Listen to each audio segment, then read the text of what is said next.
welcome back to Keeping Up with the Beasleys. Thanks for watching. Chances are, if you are here and you're viewing this video based on the title, you or either someone you know or love is navigating life with autism. So let me first start off by saying, of course, you're not alone. The number of people diagnosed with autism or being on the spectrum is increasing, and we're more aware of the signs and who may fall onto that spectrum. So don't feel like you're alone. So whether you are a parent, a sibling, a friend, I'm hoping that this video will help you understand autism just a little bit more and give you some tools so that you can support your loved one. We'll talk about what autism is, some signs to look for, myths to leave behind, and also how you can best advocate for your children. I've included some footage here of one of our babies that are on the spectrum. The only one that we actually got the first official diagnosis for being autistic, and that was Aurora. My son has now been diagnosed, but had we not advocated for him and getting that diagnosis, we still would not be, we wouldn't have got what we needed for him so that we can get the assistance and help that he needs. I do want to point out that it's nothing wrong with having someone that is on the spectrum. It is vital that So the first thing that we want to look at, what is autism? Autism spectrum disorder is a developmental condition that impacts how a person communicates, behaves, and interacts with others.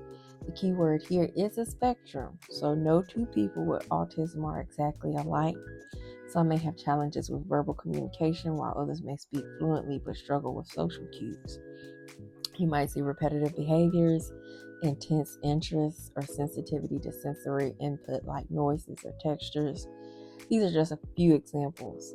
Autism is not linear. It is a very diverse experience. Research tells us that autism stems from a mix of genetic and environmental factors, but it's most important to remember that no one is to blame. So I can speak to that as we have two children that are on the spectrum that are polar opposites. I can't say it enough when I say that my son, if you give him a controller, chicken nuggets, and his room, he's fine. Aurora will try anything that you give her. If it's food, she does not run away from it. She will at least try it. She might not go back to it, but she will at least try it. She's very social. She's going to speak to everybody. Cam is like, leave me alone. Get somebody else to do it. Cam grows out of certain behaviors. Rose tends to sit in them. Like, she has not moved from that hair piece. Cam has gotten better.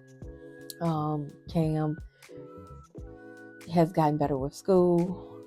It's not perfect, but he's not where he was when he first started.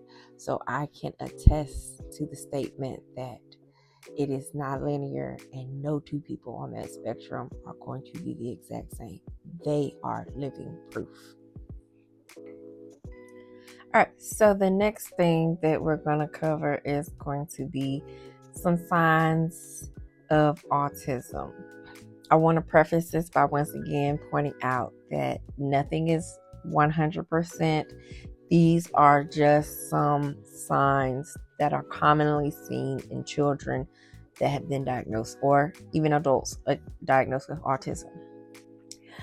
So once you get or see some of these signs early enough, or if you feel a certain way like we did with both children, where you see certain things that don't look quite right, please don't feel bad for advocating for your children. Some common signs are delayed speech or language skills. Your child might communicate in other ways like pointing or gestures. That was Cam. Cam was pointing, and because he was the first baby boy and it was at least 4 years between him and Brooklyn, I believe that a lot of times we would kind of conform to what he wanted because, okay, isn't it cute? He's pointing. But we should have been asking him, hey, what do you want? And, kind of coaxing the language out. But that's neither here nor there. So, avoiding eye contact or preferring to play alone. It's not about being shy. It's about how they process social interaction. So what they call parallel play. So you might have a child that will have the exact same toy as another child, and they're playing, but they're playing beside them, but they're not actually playing together.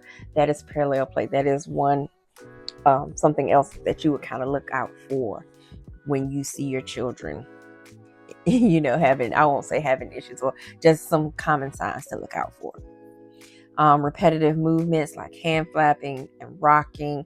These are called stimming behaviors and can be a way to self-soothe. We see it more now in Cam than we did before. He does the jumping. He will kind of wring his hands every now and then. Aurora stims. Her stimming is different. We're trying to figure out a way for her to find another way of doing her stimming. But that will come in time. Intense focus on specific interests like dinosaurs or trains. This often is a strength that can be nurtured.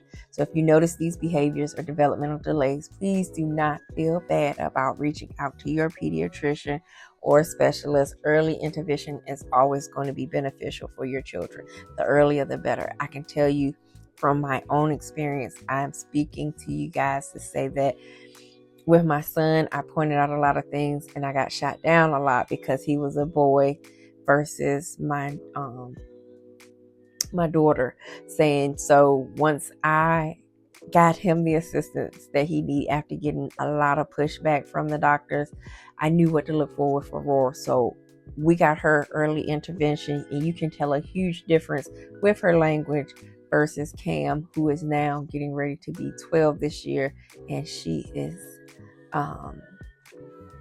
8.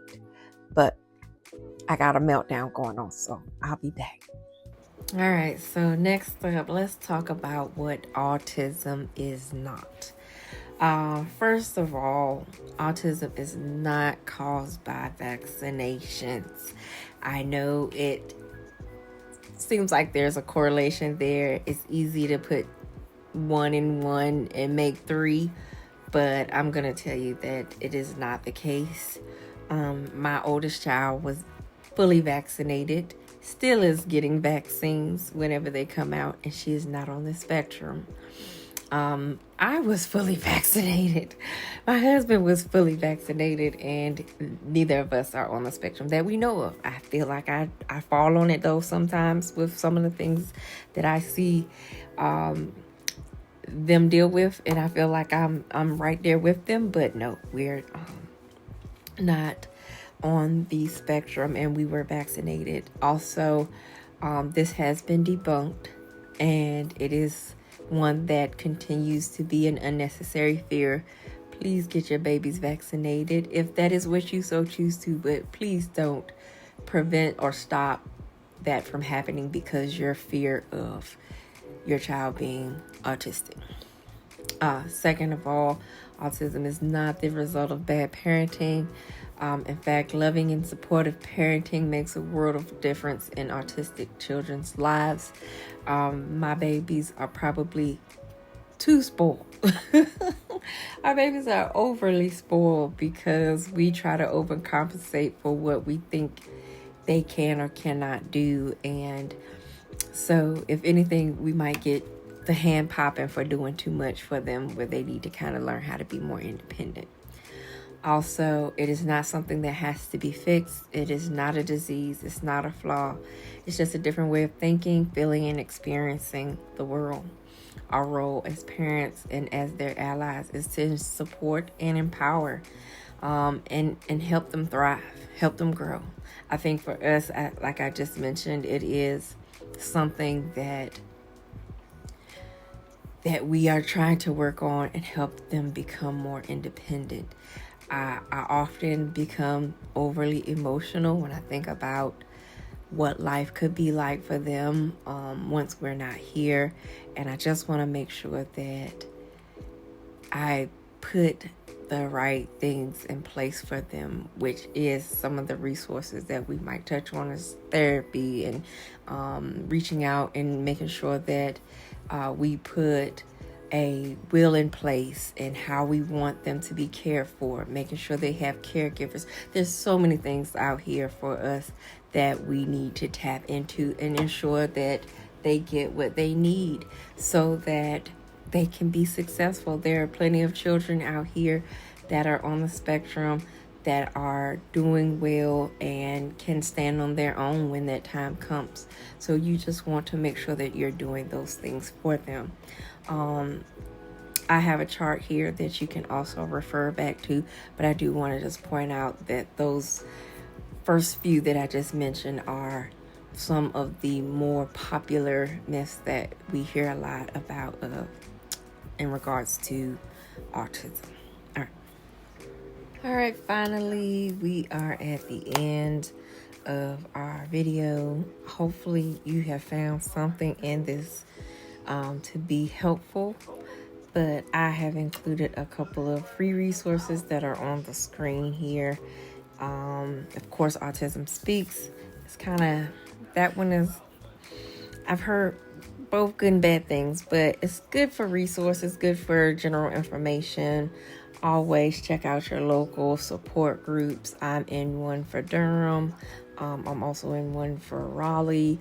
So they're on Facebook.